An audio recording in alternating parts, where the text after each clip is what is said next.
Finally tonight, an old-fashioned fable about a very modern crisis. It's told by CNN's Michael Schulder, not to a classroom of kids, but to a room full of grown-ups at a comedy club in Atlanta.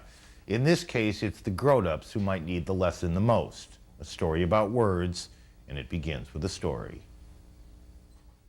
Basically, with the whole Iraq situation, I was thinking about this old story about a king, and the king calls in the best hunter in the land and tells him, I want the milk of a lioness, go out and get it.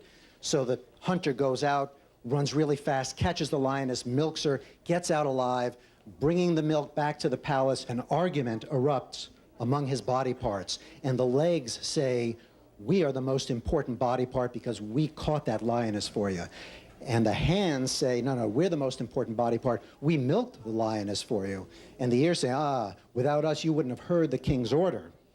And the mouth says, I am the most important body part. The other body parts double over with laughter. What do you mean, mouth? You had nothing to do with this. So they get back to the palace. The king welcomes the hunter in, says, did you get me what I demanded? The hunter says, yes, your highness. I got you the milk of a pig. Milk of a pig, off with your head. The other body parts panic. Mouth, what are you saying? You're going to get us killed. Mouth says, now, what's the most important body part? You're thinking of Europe as Germany and France. I don't. I think that's old Europe. Yes, one's mouth can certainly work against one's interests. That remark from Secretary Rumsfeld dismissing France and Germany as old Europe, and other Rumsfeld comments like it, may have hurt the Bush administration's efforts to build an alliance for a hardline approach towards Iraq. Perhaps this sentiment best summed up by Prime Minister Aznar of Spain during his recent visit to the Bush Ranch in Crawford, Texas.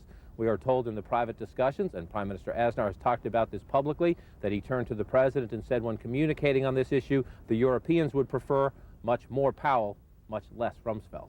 Now, just as disrespectful words can help turn allies away, respectful words can, in some cases, help win friends. Islam affirms God's justice. For example, at the end of the Muslim holiday of Ramadan, President Bush spoke at a mosque about the positive role that Islam plays in the world. Pleased to join you today in the celebration of Eid, the culmination of the holy month of Ramadan. CNN showed a tape of that to people in Muslim capitals, and this teacher in Afghanistan echoed much of the positive reaction we heard. When he's remembering this special occasion, we can say that he really respects Muslim people, and we respect them if they respect us. One of America's strongest friends and allies.